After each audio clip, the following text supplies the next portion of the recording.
stuff, but we are live. Good morning, everyone. Welcome to the Stokastic Fantasy Football Channel. My name is Matt Savoca at Draftaholic, and while I have my usual partner in crime, my co-host, I also have a third guest, one that you have seen on this channel many times before, since this summer all the way through the fall. He's been helping us out whenever either Nick or I haven't been available, but today he is here to talk week 9, to talk the playoff stretch and quarterbacks and tight ends. We'll start with you, our special guest, Andy Francess. Follow him at Andy Francess. How are you this fine Tuesday? Doing all right. Coming in, giving the gym teacher treatment, the substitute teacher treatment, a little less than up to your guys' high standard, but we're going to do what we can, try to help out. We're just going to be showing a movie today. The teacher asked that you take 10 notes, and I will be checking that you took the 10 notes at the end of the movie. No, exactly. I've heard your takes here. I've heard your takes. They are strong. They are very strong. Now, you're not afraid to be wrong. So some of them are strong and wrong, but some of them are strong and very, very right. Talk about strong personalities. That's how I might describe Notorious FNTSY. Nick Lepri, how are you, my friend? I'm doing excellent this morning. Last night's game put me to sleep at halftime. I'm just kidding. I watched the whole game, of course, but that was bad to see. And as we all know, Tua is better than Joe Burrow. So, the hot takes, they're flying off this morning. And as we always do on Tuesday, we talk a little bit about the week at hand. Everyone's kind of licking their wounds from a loss or celebrating their wins, but now it's time to put the champagne away if you got another victory here and talk about yet another week here. And as my friends call it, week 9 looks like bye week hell, because ultimately this amount of teams here and the amount of top running backs, that's probably where we should start, Lepri. Just the amount of people who are going to be absent from your team in week 9. Take a look. All of Dallas, all of Denver. Well, those couple of Denver starters we have. Saquon Barkley, he's on a bye. Najee Harris, he's on a bye. Christian McCaffrey, he's on a bye with the San Francisco 49ers and that Cleveland Browns team we saw last night. Lepri, what's your takeaway here? And ultimately, is this a time where you try to take advantage of teams that are in that bye week hell? Yeah, this is going to be a very, very bad week if you did not draft or understand that your team is going to have bye weeks, because if you're coming in here and there are so many teams on bye, this is the most bye weeks I think we're going to have all year. Mm-hmm. You're going to be in a bad spot if you have some players on bye this week. And I think, this is a week where there are going to be teams that look unstoppable that are going to lose very easily this week. It's going, you mean rosters, like not some NFL teams, but some fantasy teams that are juggernauts. Right. Absolutely. And we've got some requests to just throw this onto the screen here. We'll get started with the quarterback rankings, but we're just digging in to this Tuesday stream. Andy, ultimately, it looks like, we've got a couple juggernaut teams in the NFL. They're coming back. Obviously, you get the Chiefs back this week after a bye week. I'm looking at PFF's grades. Philadelphia Eagles, Kansas City Chiefs, Buffalo Bills, but the Minnesota Vikings. But as we dig into quarterback tier 1, I got one general football question for you. Buy or sell the Minnesota Vikings as legitimate contenders? Just going to touch on your last point quickly about having all the buys this week. I talked briefly about, Nick, how I don't even really call 10-team leagues. It's just kind of like an all-star game, and whose all-star team with starting running backs on waivers is going to beat the other all-star team. But once you get into 12 and 14, the teams who draft deep and sniff out those good players, because there's usually nobody good available on waivers in a real deep league, like a 14-team league.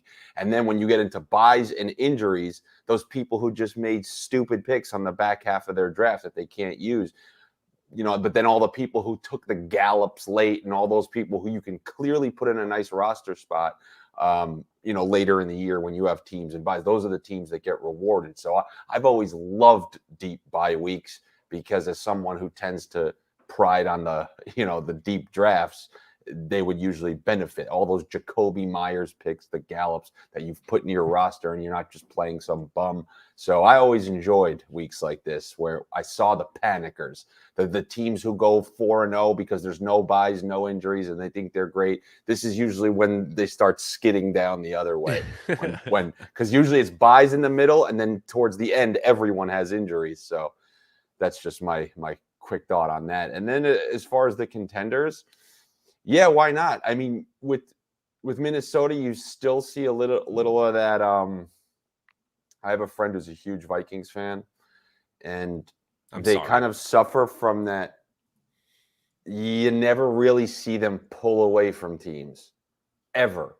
It always is going to come down to the end. And is there going to be, like in this particular case, Kyler Murray threw a pick towards the end, but still it was like, that one score game.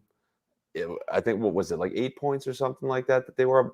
And but how often are you seeing the Vikings go up 4 touchdowns on someone like, oh, this game's over? It's very rare, but you have to, as long as they keep pulling the wins, you have to call them content. It's not like the Giants where it's like, all right, well, is Daniel Jones it's pretty repeatable. You got Cook, you got Jefferson dominating, you got the defense playing pretty well, and Cousins in this offensive system is not, other than that primetime game, but I guess that's par for the course with him. So why shouldn't they be? The NFC's been trash. Yeah, absolutely. And you got to say, the quality of their wins in general aren't fantastic. Okay, you beat the Detroit Lions by 4. You beat Chicago by 7. You beat New Orleans by 3. You beat up your Miami Dolphins, Nick, by 8. And then they ultimately win this week 34-26. Did you just hear those scores before you got to that last one? Every single one was a 1-score game. Yeah, and that's absolutely. Always concerning. I call that Derek Carr syndrome. Absolutely. So, Nick, as we get into quarterback 1 tier, not a lot of surprises here, but I already see some clamoring about why isn't Tua Tagovailoa in that QB1 tier. Hey, we're going to have him soon if he plays like he did against Detroit. Ultimately, this is the same tier we always talk about with you can't really bench any of these players. One player I am concerned about a little bit, though, Lamar Jackson, just a middling quarterback 1, quarterback 2. We still have to rank him top 5 because of that upside. Yeah, I completely agree with that. Lamar Jackson has been it's a tale of 2 halves of the season, I guess, right? The beginning, he literally looks like the quarterback 1 every single game. And then recently he's kind of tapered off. But again, like you said, you can't really waver with a guy like that. I know the Saints defense has looked pretty decent, but I do think Lamar Jackson gets back on the saddle here and performs. But there's a lot of injuries to this team. Bateman, Mark Andrews, that is kind of concerning at least. And he's the only one in this tier who doesn't have just a sublime matchup. Kyler Murray gets Seattle, who I guess their defense played a little bit better against the Giants. Patrick Mahomes, nearly 2 touchdown favorites against the Titans. Jalen Hurts should absolutely destroy the Texans. And Josh Allen, I know that Jets defense is way better than they have been in the past. They're actually ranked 8th overall. But ultimately, I still think Josh Allen and company go in and stomp them. And they pass more than any other team in the red zone. So, Andy, I will leave you with an open-ended question. Is there any player that you would consider benching in this group? I certainly can't find one. You're not benching him. You're definitely not benching him. But I will say, why do people frame Lamar Jackson in that? Why couldn't I say, yeah, it's actually been 2 years and the last couple of weeks and then a great 4-game stretch? How is it that magically those first couple of games, when no defenses had any sort of, cohesive strategies because they don't play during the preseason, how is it that now we're magically back to that 1 MVP year opposed to the 2 years after that and then the play we saw after those first couple of weeks? There is cause for concern there, like you said, with no Bateman out there. There's no Hollywood Brown anymore. Bateman's not really picking up the exact slack that he left even when he plays. And then Mark Andrews, who clearly is the only guy who he's trusting on a weekly basis. And if he's limited this week, who are you trusting out there? And now you're hoping that he does it all with his legs. Yeah, Exactly. He has to get there with his legs, which Yeah. obviously it adds to the floor, right? Because he's had no less than 15 fantasy points. But Yep. before week 8, when he had a couple of touchdowns, these were his passing touchdown totals from week 4 to week 7. And this is the cause for concern you're talking about, Andy. 1 passing touchdown, 2 interceptions. 1 passing touchdown, 1 interception. 1 passing touchdown, 1 interception. 0 touchdowns in week 7. Now I believe he had 2 in week 8. And so it does go up a little bit, but ultimately that is the cause for concern. Nick, I think we can move over to tier 2 because I know there is a certain player you're going to want to talk about. It's number 7, Tua Tagovailoa.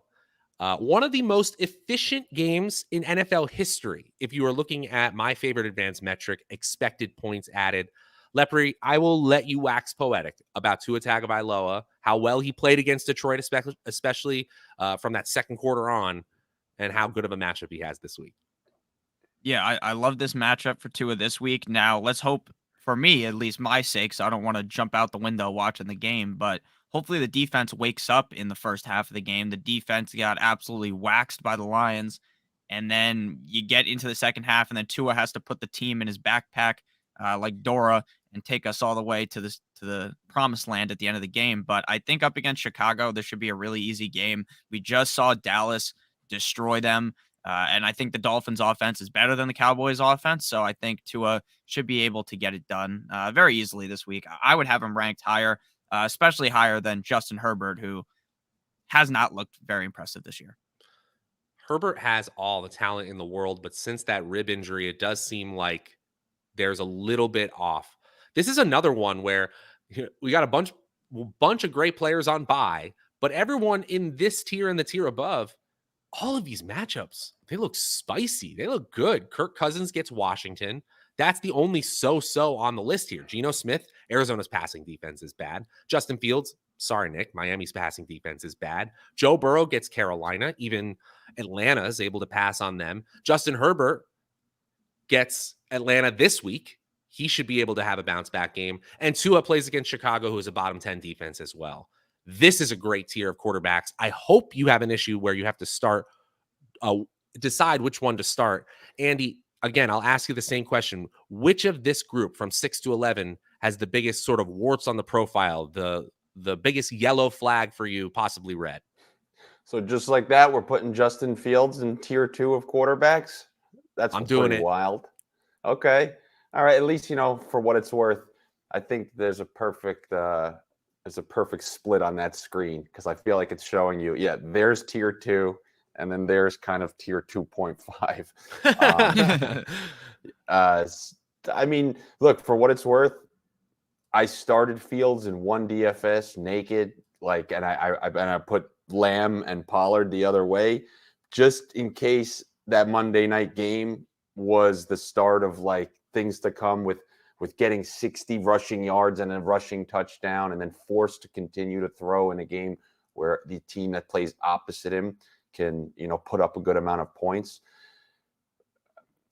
I don't know. I'm a little torn on game script because I always feel like with him, it's like the other team is kind of dictated. If Tua goes out and is putting up a bunch of points, then someone like Fields will have to try to match it. But if Tua looks like he did after the first quarter in Pittsburgh, and maybe there's not a lot of points, then is it just a lot of running from Chicago because it's a 1-score game and they're not really pressing to score points? Sure. Game script is a weird thing with both of those teams, Miami and Chicago. And my friend was asking me if he should start Fields or Cousins. He has them both. And he was evaluating the game. He's like, I just hate the thought of this Chicago-Miami game and Chicago just burning the clock with their run, Fields run. And, it's one of those teams, the quick strike capabilities, which often helps fantasy. 20 seconds is off the clock and there's just a quick score. You're just never going to see that from Chicago, which means when they're moving the ball, they're just burning 7 minutes at a time, It does destroy the amount of expected total plays when you get such a run-heavy team like Chicago. That is a great point, Andy. And and this is why I need a guy like you around me. I told you I need you to lean off screen and bring in the exact stat that I'm talking about I got as you. I'm finding it. Yeah. That we combine forces. We become Yeah. the better than the sum of our parts when we all Power Rangers. Captain Planet, wherever we're going. Justin Fields has been adding to that Chicago run game propensity over the last few weeks. If you just look at week 8 in terms of scrambles, he had the 4th most scrambles in the NFL last week. And then in terms of designed rushes, only Lamar Jackson had more designed rushes as a quarterback than Justin Fields. So if you include Montgomery and Khalil Herbert and the fact that they have essentially no help in the receiving core, Justin Fields looks like a player who's just going to add to the rushing, I wouldn't say capability, just rushing tendencies of the Chicago Bears. Joe Burrow, despite the loss last week, still gets it done through the air, a couple of touchdowns. Kirk Cousins, revenge game narrative. Lepri, you love your revenge game narratives. He's going to Washington, where he simply played. Well, are we going to have a you like that performance for the Minnesota Vikings, JJ and Adam Thielen? Yeah, I think Kirk Cousins has a good game. Kirk Cousins is one of those guys where you just rank him as like quarterback 8 through 15 every week, and that's just what you're gonna get. Like the odds that Kirk Cousins really goes off and is like a top 3 guy to me is kind of limited, but I do still think he's a good player. He's been playing well. This game isn't in prime time, like Andy mentioned. This when it's in prime time, Kirk Cousins will probably throw 4 interceptions, but this is during the day, 1 p.m. Kirk Cousins will be wide awake. He's too tired at night. But up against the Commanders at 1 p.m. or 4 p.m., doesn't matter what time the game's at. I like Kirk Cousins. And again, I just don't Kirk feel Cousins is probably watching this right now, looking at you, saying, "Yeah, well, look at you right now. You're making fun of me for being tired at night. This guy can't get up, and neither can I, by the way. These guys can't get up at 10 in the morning and make a fantasy show." Kirk Cousins, if you're out there, please have a good game against Washington. Smack that team around. Let's answer some questions here. Nick, if you want to shoot over to tier 3, because I bet that's where a lot of people have some questions. Cinco 2X just chilling a couple minutes before the show. Hope you're still here, man. I'm 5-3 in a 3-man full PPR league. I just ripped on a 10-team league. What is this guy doing? Okay, wait. Okay, so we could diatribe about this, Andy, but ultimately, I do think this is kind of fun strategy here. I'm gonna throw you up here so that people can see you. I'll hide myself. In this 3-man league, it kind of creates this new type of strategy because there's so much talent available on all teams. Everybody's good. So now he's looking at number 1 waiver wire options. Rondale Moore put in a claim for Josh Palmer. He's got Debo Sutton, Donovan Peoples-Jones, and Gallup on a bye this week. I'm convinced that he means 3 wide receiver. I'm convinced because look at who he's talking about picking up on. There's no way there's not better than that in a 3-person league. You're right, dude. Yeah.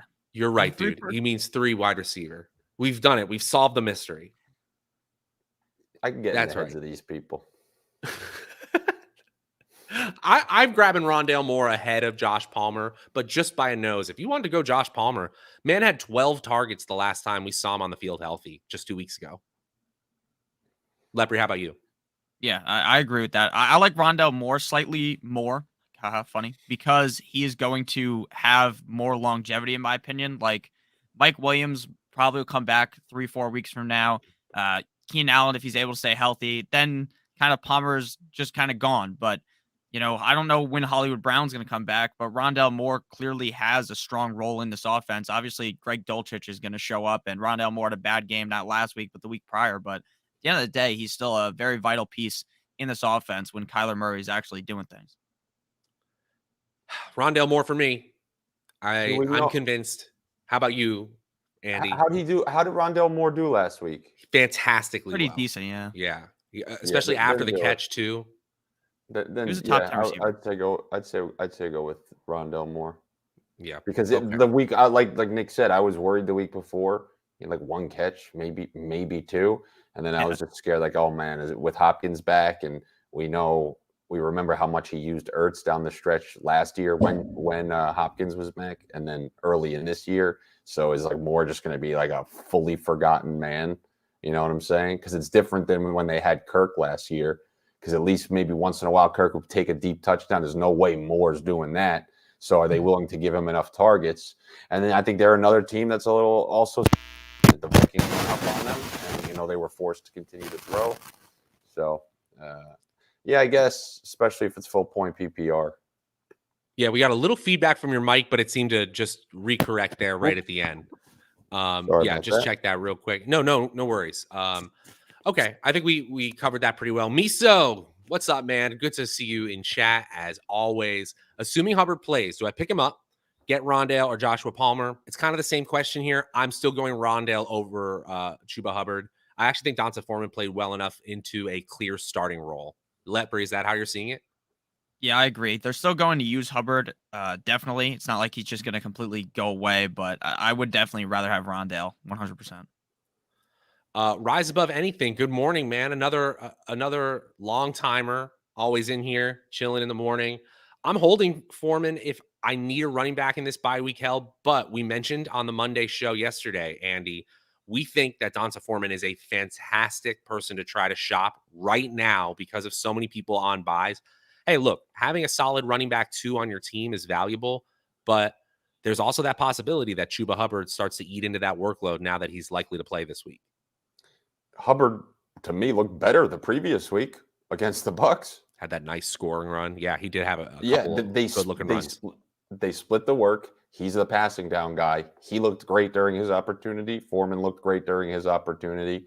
Why would they fully eradicate the younger back who probably is more likely to maybe stay with this team in the long run? I mean, Foreman we saw look great without Derrick Henry. Yeah, they were so quick to re-sign him. Although he, and also we don't know if this is a full point PPR because I think that also plays into it. It's a standard league. He's a little more valuable, obviously, with his ability to score touchdowns. But I would trade him. You only get one window to trade someone. Go look at James Robinson right now. I imagine you traded him after week 3. Imagine you traded Hilaire after week 3. And to your point, Andy, again, I'll fill in that opinion with the stats. I'm here for you. In week 7, again, Chuba Hubbard left that game in the second half. It was only 17-12 in terms of total opportunities. That's targets and rushes for those players. So with the high score fresh in people's mind, I think Donta Foreman might be at peak trade value right now. And how do you foresee Carolina game script wise from here on out, having a lead or playing from behind? And if you're playing from behind, you're even more likely to have that passing down on the back in all 2-minute drills and things like that. So the odds of you playing Marcus Mariota and being within 1 score every week with that team, probably quite low.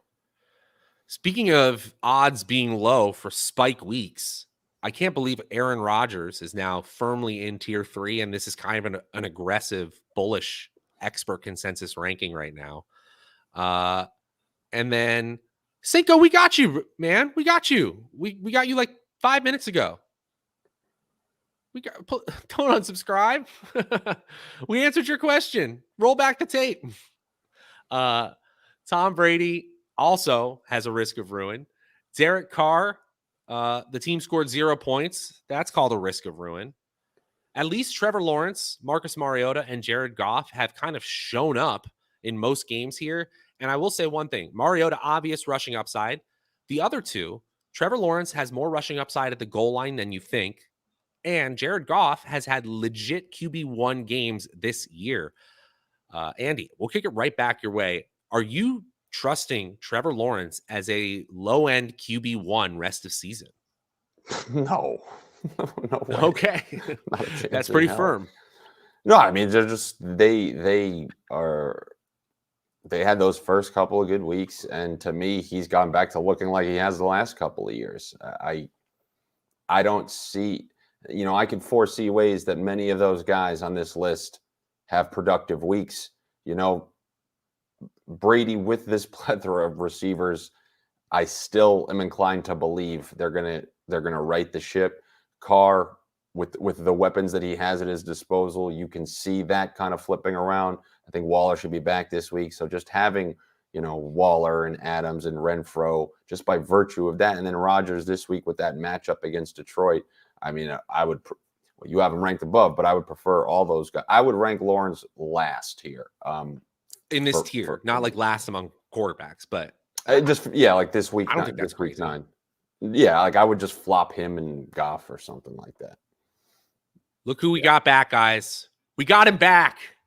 Cinco 2X. Thank you for the super chat. We appreciate you so much, man. Cinco, is that the guy with the 3 wide receivers? Yeah, he was talking about the 3 wide So receiver I question. figure out what you're saying, and then you come over here and give us a hard time. You made me do your Legends of the Hidden Temple hieroglyphics. I figured out you were talking about a 3 wide receiver league. Yeah, the least you can do is throw me that crying emoji. We love you, man. We appreciate you. That's great, man. We're glad you're here. We're glad you're still here. Let's close out tier 3.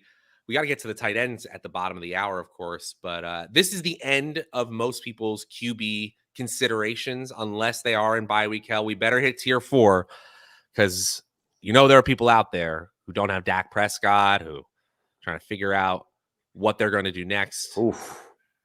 Man, this is getting ugly, right? We don't even know if Ryan Tannehill's going to play. Got to give PJ Walker credit. That pass to DJ Moore was so nice. 62 air yards, the longest in several years on a touchdown pass. It's almost so weird, though. Did you see that? Like they slowed down and they just like stopped, and then he's like, and kept running again. And I don't know how the defense could just let someone get behind him like that. But it was like a backyard football play. It almost seemed like they got to the end of the go route, and then Moore was like, well, that's the end of the available space my quarterback would throw. And then PJ Walker was like, nah, bro. And just launched it over everybody. Mike Vick Nerf throw. And Mahomes was tweeting it out, saying that it's incredible. Really cool stuff. Speaking of really cool stuff, Taylor Heineke's big throw to Terry McLaurin set up the game-winning score for Washington. He's got a decent matchup. Again, Minnesota 6-1, but their defense, not spectacular. Not the best. Right now, they're ranked 16th in Football Outsiders rankings. And Andy Dalton. This team's putting up like 24 to 27 points a game. And even if they're losing, Andy Dalton's putting up Jameis Winston-like performances. Baltimore just gets Roquan Smith. I think this is a bullish ranking for Andy Dalton at the moment. I wonder if he sinks to the lower part of this tier by end of week, Andy. Well, I tend to like guys with my name, but me and Andy Dalton don't share much in common. If there's one thing I'll say, I always kind of, I'm going to get involved with the New Orleans quarterback. It just seems that points are always more available in those dome games. So, assuming I'm reading that right, this one's in New Orleans. Yes. So at least that's something he has on his side there. And then looking at the bottom of that list, if Tannehill plays, at least it could be one of those situations where you hope KC is doing what they do on offense, and and Tannehill's forced to throw to keep up, Yeah, that ultimately the game script of the Tennessee game means that Tennessee at least should be up tempo, should be playing fast, should be trying to pass a little bit more. They're going to try to rely on Derrick Henry for as long as humanly possible, for as long as that game script allows. But that could be one half. Well, I mean, we've seen those two teams play quite a bit, and once they go down a certain point, it's just too daunting when you see you're down 18 and like to just stick with run, and you start panicking, and it could be good. Tannehill's weird. He can produce with bums. He doesn't really get a lot of credit for it when he has to. Like, he doesn't prefer to, but as we saw when he didn't have A.J. Brown and Julio Jones for a big chunk of last year, he was still randomly playing well. He's a weird guy with his production. And yet, I think they use him pretty creatively at the goal line because so many defenders are focused on one, Derrick Henry. Yeah. Let's pop to tier 5 real quick. Hopefully you don't have to Oh my God, there's another one? Oh, I know. What if you're in a super flex league and you're struggling?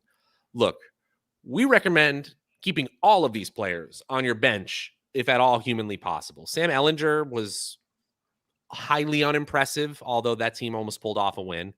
We don't know what the quarterback situation is going to look like in Tennessee, so Malik Willis has to be ranked. We actually have Mac Jones and Bailey Zappi right now. These are expert consensus ranks. We'll mix in the Stokastic rankings, the same one that power the DFS projections that have won people millions of dollars starting tomorrow.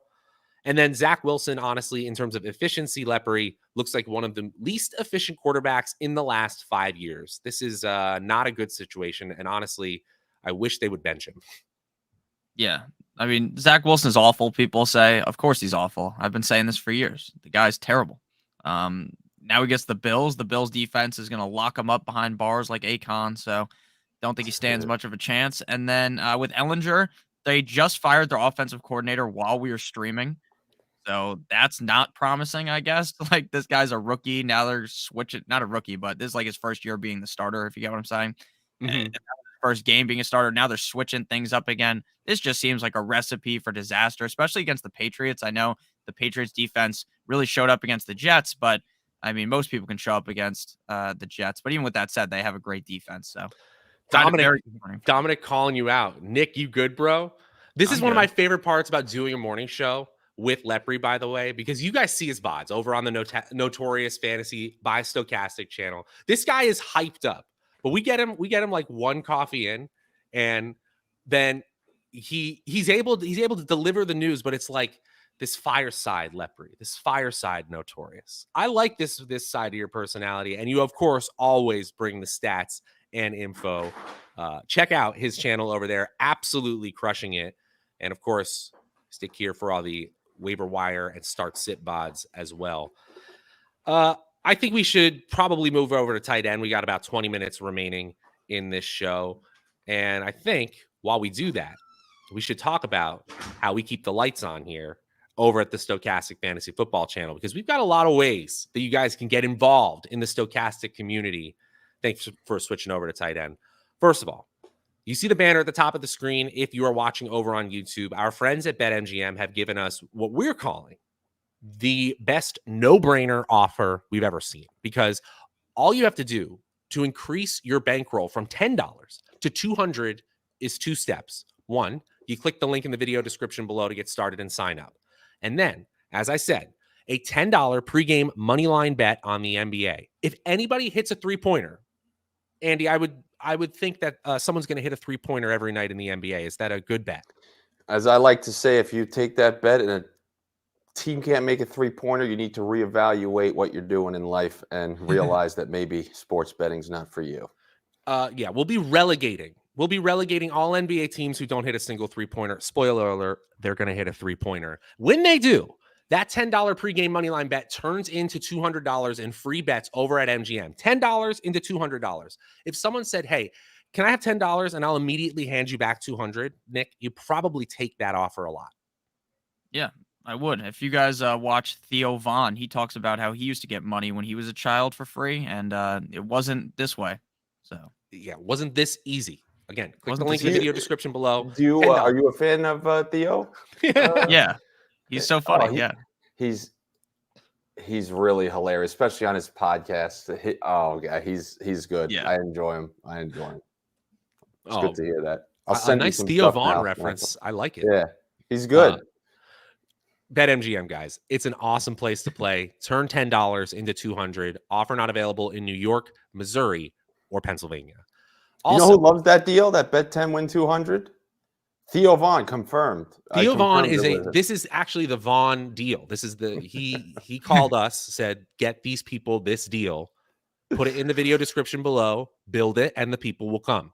I'm photoshopping in there over Garnett. I just am. Also, guys, we have an awesome Start Sit app over at Stokastic Fantasy Football. You can also check out the link there. Join the community, the fastest growing community of fantasy football players, DFS players, and sports bettors. The Stokastic Notorious Discord channel is open for business. We've got free fantasy football channels, premium fantasy football channels, and so much in the works. Okay, guys, tight end, tier 1, Travis Kelce, Mark Andrews, and we're done. Anything you want to add, like Lepri, we can just probably move on. Nothing about these matchups say we don't start them. I realize Mandrews is someone who has a 0 on their profile this year, but we're not expecting that any single week, right? Yeah. And just real quick, we did get 2 super chats, so we should definitely answer them. So the first one here, is Waller worth keeping? I have Hill and Everett. At this point, I feel like you kind of have to hold Waller. Do you guys feel the same way? Yeah. You have to. Do it. If you can trade him, it's such a sell low situation, though, right, Andy? So, well, no one's going to want him. You got to keep him a little bit. But look. If you look at the first couple of weeks before he was hurt, had I think a touchdown in the first two. Then he dropped 2 separate touchdowns week 3, and then kind of off a week. Then the injuries started. I don't think it's over for him. Let's see. They didn't pay him a lot of money to make him useless. I think that's fair to say. And I mean, Devontae Adams isn't exactly lighting the world on fire with 3 yards. Carr. I tried warning everyone about Carr, but no. We'll go on. Not you guys, not here, just in life. I tried. I called him the second Phillip Rivers, and that's exactly what you're getting. I don't disagree, but I still think that offense has more upside and potential. Here's the thing I will say. I don't like having 3 tight ends on my roster. I think you're clogging your roster with tight ends. I know Taysom is a little bit of like he's a true flex player that has tight end eligibility, but I still think 3 tight ends is pushing the limit in most situations, right? It depends, because if you randomly got, I have a friend who spent a lot of his waivers on Taysom Hill just to make sure nobody else got him, because tight end is so thin, you can't be letting good ones go. So if you are a random person who has one of the big ones because you drafted him early, and then, maybe you drafted Higbee late as your backup because I don't think he was drafted too high, or, one of those guys who ended up being, because it's not deep. Like, look, we're already at Higbee at number 8 here. If this is a 12-team league, then if you're dropping someone like Higbee because you have Hill and a Kelsey, now you're giving another team who's potentially your competition, you're filling a huge void for them that they have. So you might have to play defense, but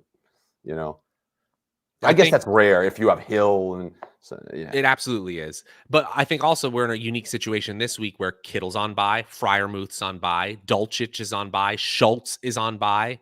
So yeah, and that just forced Lepri to just leave the building. His video. Well, he wanted to see who was on waivers quickly in his league, seeing if maybe someone dropped Higbee. And here's our second super chat, David Price and Joey Z. Joey Z, thank you so much for the super chat, guys. Really appreciate it. Appreciate all you guys hanging out this Tuesday morning. Stafford this week with maybe no Cup. I'm hoping Cup plays. Pick up waiver wire QB. Also, Drake or Rondale at flex this week. Lepri, we'll start with you. All right, so for the second question, sadly, I love my boy Drizzy Drake London. I even got someone on Twitter to Photoshop Drake the rapper onto Drake London, and it looks great, but Drake London is just kind of done for at this point. I think he means Kenyon Drake. I think he means Kenyon Drake too.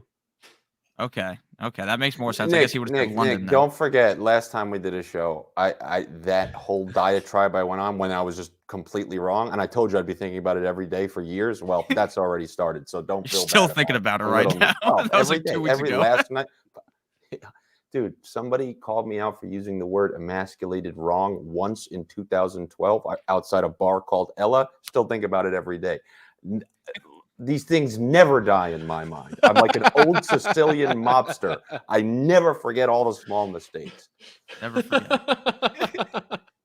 But wait, okay, I don't care if we go long today. Break this scene down, please, Andy.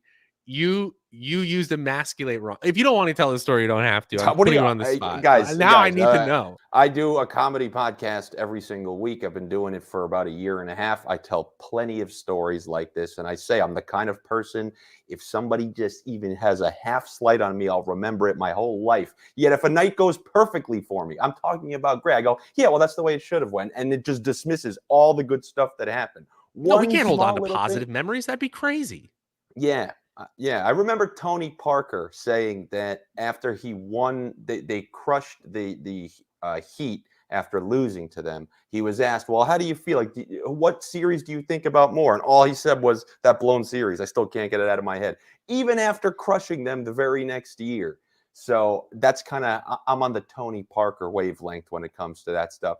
No, I was, I met some girl in Vegas from Florida. She said she happened to be in New York. She's like, oh, let's meet out one night.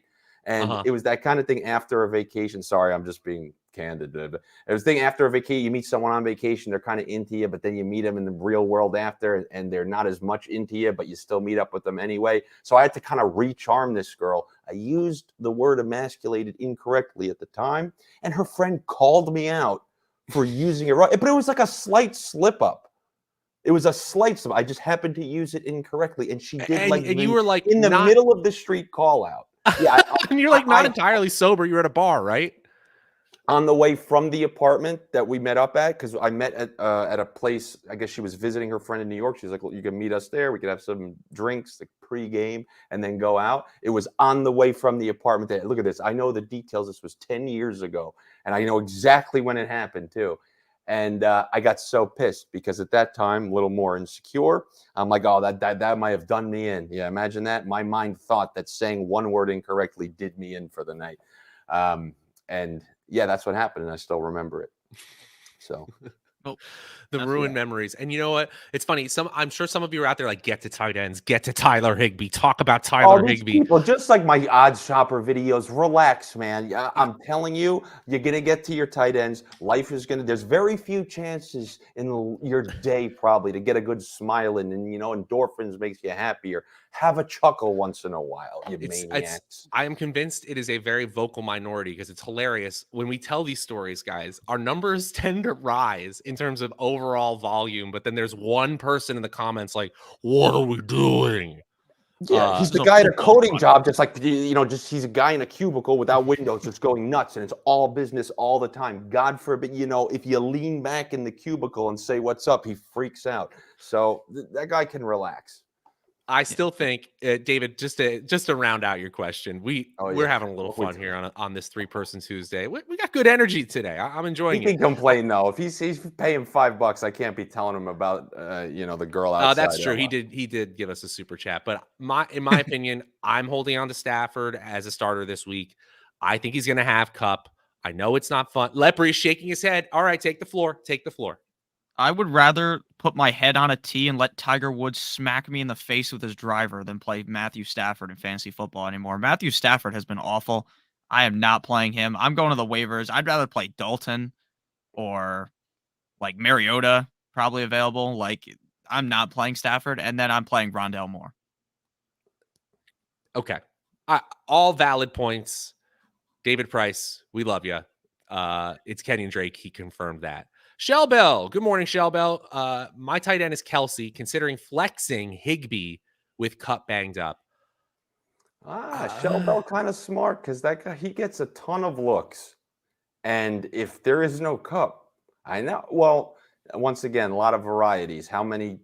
Who's on the bench? How deep's the league? But assuming this is a relatively deep league with all the buys, look, Higbee, if Cup doesn't play, it's just him and Allen Robinson, and then Ben Skoranek. Ben Skoranek, Brandon Powell. Yeah, not great stuff. Yeah. I have a deep dynasty where I am flexing Higbee most weeks because of the volume, the overall volume. He can get 12 targets in a game, right, Lepri? Yeah, in one of my dynasty leagues, I've been playing 3 tight ends until Njoku got hurt. So, like, Higbee is one of those guys. Higbee is very valuable, and I think Cup's going to play, but I wouldn't be surprised if he was at least somewhat limited. And Sean McVay needs to give his head a shake because why are you playing Cooper Kupp with 1 minute left in the game when you're down by 7,000? I know. Just so I can confirm what everyone is thinking. Viewership is up 11% since you started that diatribe about Ella. I tried telling everybody for years.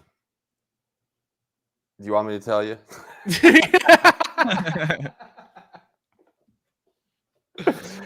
But the one huge component missing from this entire industry is entertainment. It's so many people love fantasy. It's continuing to grow, but every industry there was 90s wrestling before it was changed. It was the World Wrestling Federation. It took off once it was World Wrestling Entertainment. It's like with giving the information, giving it with some entertainment and relatable stuff is always going to be the way the people want to consume things. It's it's like you ever have any like training meetings at work, like when you're I just have going had a through few, one of yes. and I don't want to call like I'm talking about jobs outside this where you're not as interested in the fine print, and they're going through like a training session. It's just like, it's so easy for your mind to just kind of drift off, and when you keep things like relatable and personable, it's like little checkpoints along the way that keep you engaged. Absolutely. Just a belief of mine. Just a belief of mine. No, I love that TED Talk you just offered. And I will say that's certainly something we definitely strive for here, making it fun, making it entertaining, making it valuable. Notorious, I got to give you credit here. I think you have done a fantastic job of cultivating that over on your channel. Check him out at Notorious Fantasy by Stokastic. We always have much to learn, much to grow. But Andy, man, Yeah, he paves the way for. I'm preach, happy because I hear him curse. And sometimes they slip out, and I apologize. I'm like, wait. He's going wild over there. Yeah. He's going crazy. And you should see his comments when this guy goes, "The Raiders." People go crazy. All right. We got to talk about these middling tight ends, because whatever would we do if we didn't talk about tight end 9 through tight end 17? I think a flex Higbee is just fine. Oh, well, we got a super chat, and I actually want to talk about this trade. Lepri, we'll start with you. Mixon for ETN in a heartbeat. I'm taking ETN. Yeah. Call me. This sounds absolutely ridiculous if you asked this 4 weeks ago, but now it's not. Mixon has been just the definition of average. Like, he's mid, basically. He just gets the ball a million times. He's going to score you 12 points. ETN can now score you 20-plus points. Trevor Lawrence looked like Stevie Wonder up against the Denver Broncos, and yet still ETN dominates. So I'm all in for ETN. I would do that easily. What do you think, Andy? Yeah, he has that breakaway ability, clearly.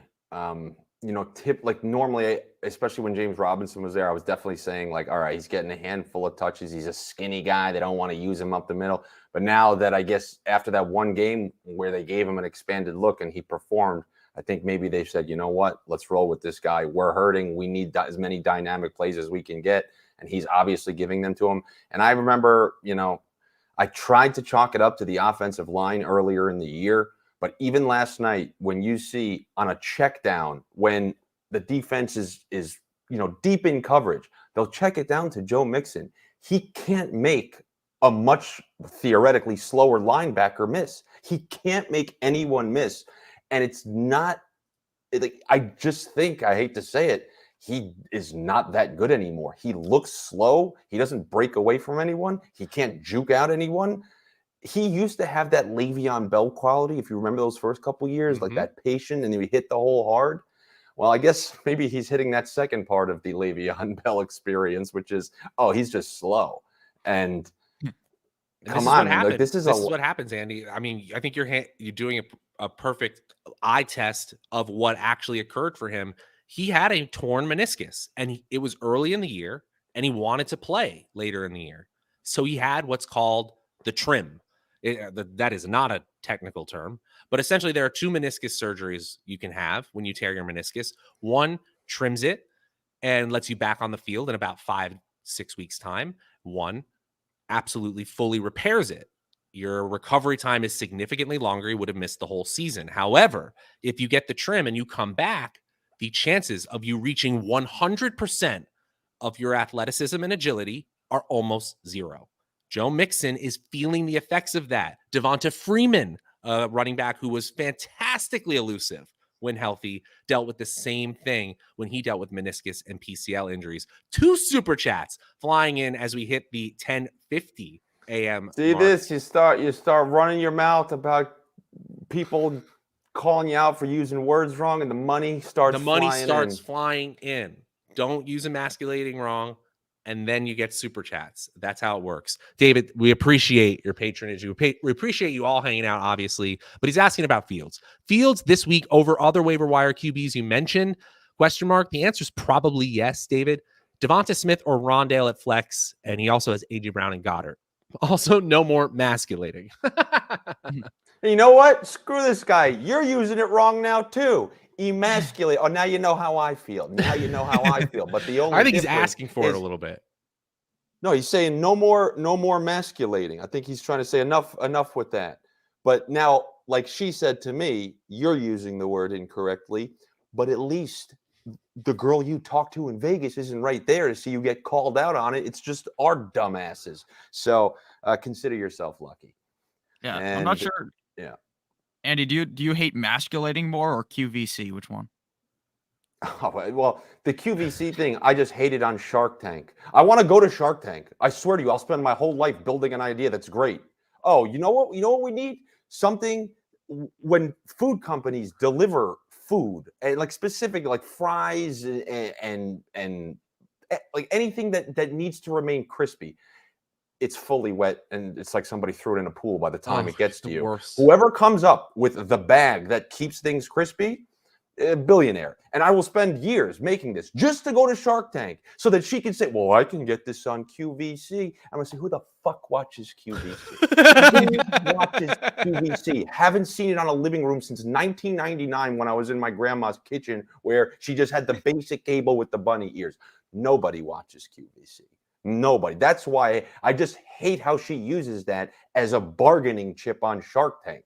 And really, yeah, you got to have leverage, and sometimes QVC, it's your only leverage, right?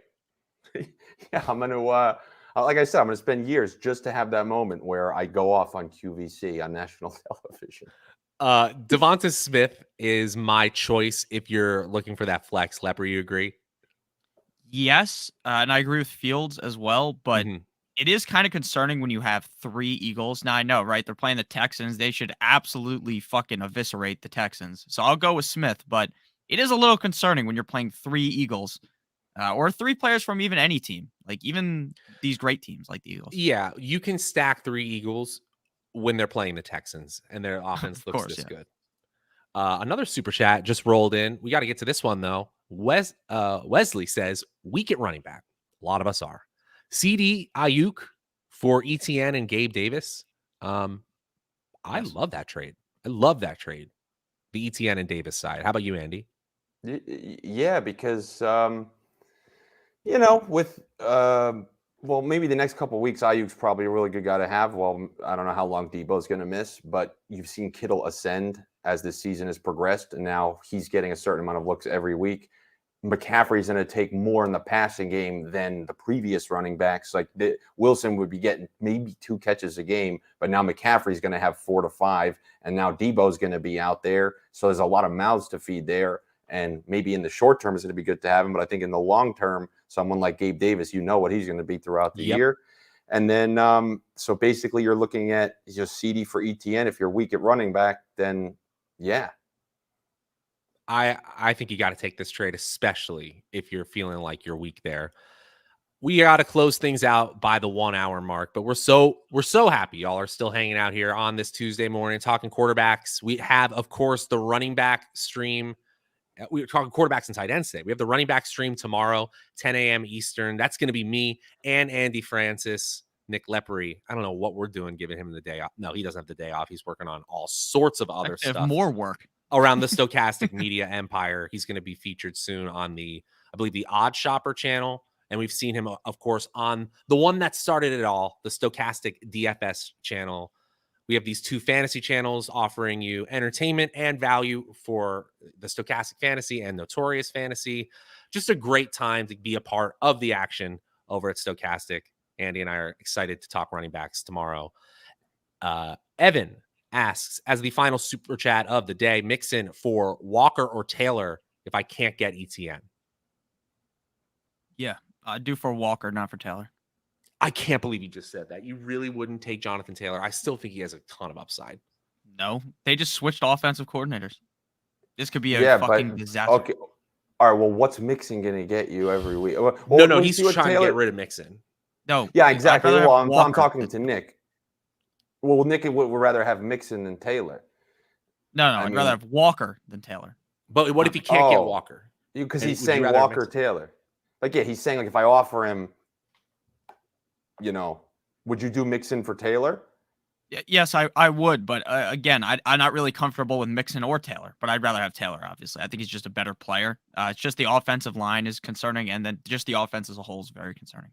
Yeah, if they get to the goal line, they have receivers over there in Cincinnati. And if you get to the goal line with that rookie quarterback, Taylor's getting 2 or 3 shots at it. So I think that's a good tiebreaker, you know? I think that Jonathan Taylor is a player you want to trade for, especially with the rumors that Nyheim Hines might be on the move today before the deadline.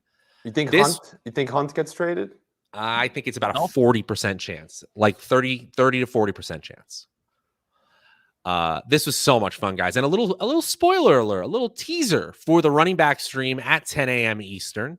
Andy and I will be back, and then the usual crew of Nick and I will be back talking wide receivers on Thursday. Check out the waiver wire video this week, which talks about must-add possible league winners, just 5 players that I think could really help you down the stretch. Spoiler alert, I think there's some possible changes in the Baltimore Ravens receiving core that we can take advantage. Make sure to follow Nick at Notorious FNTSY and go to the Notorious Fantasy by Stokastic channel where all of his solo VODs live. Andy Francess, man, dude, you were on fire today. Follow him at Andy Francess. Love the diatribes. This is me tired. Think about that. This is me tired. Tell the people where they can find your comedy as well, that podcast you were mentioning. Yeah, so I got a bunch of stuff, all right? You can find me here with the family on the OddsShopper channel. I do NHL and NFL videos. Then personally, I'll greedily promote my other stuff. You can find it on any of my social medias, like the name you see on your screen. That's my name on all social media platforms. It's not Andy the real, but next year, New York, France. It's just that name. And you can get links to my comedy podcast. And I also do a DFS podcast with a friend of mine who won The Millionaire. So if you're really that thirsty for content and stories, you can find all of it. Probably go to my Instagram because there's little traces of it there. Follow me there, and I guess I'll see you tomorrow, huh? That's right. We will see you back here, 10 a.m. Eastern. My name is Matt Savoca. Follow me at Draftaholic. I got all the videos you'll want here on the Stokastic Fantasy channel. For Nick Lepri, for Andy Francess. This was a fun one, guys. We'll see you guys tomorrow. Adios.